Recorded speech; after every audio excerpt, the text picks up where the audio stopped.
பரிசு நமக்கு ஸ்தோத்திரம். கடைசியாக நம்ம 15வது வசனம் பார்த்தீங்களா, அதனுடைய 5வது வசனம் பாருங்களேன். தன் பணத்தை வட்டிக்கு கொடாமலும் குற்றமில்லாதவனுக்கு விரோதமாய் பரிதானம் வாங்காமலும் இருக்கிறவன், இப்படி செய்கிறவன் என்றென்றைக்கும் அசைக்கப்படுவதில்லை.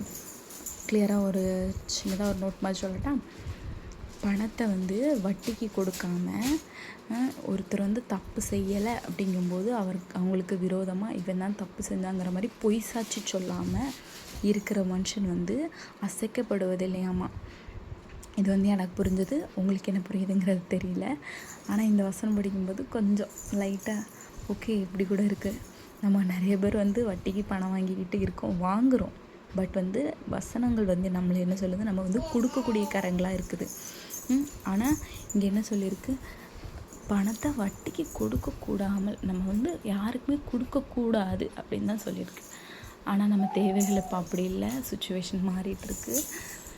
நம்ம பணத்தை வட்டிக்கு வாங்கி வச்சுருக்கோமா, கடவுள் பார்த்துட்ருக்காரு. கண்டிப்பாக நம்ம கையில் ஆசீர்வதிப்பார், நம்மளுடைய பிரயாணங்களே நம்மளுடைய பிரயாசங்களே ஆசீர்வதிப்பாருங்கிறத நான் கர்த்தரை விசுவாசிக்கிறேன். கர்த்தர் நம்மளோட சுச்சுவேஷன் மாற்றுவார். God bless you all. Thanks for வாட்சிங்.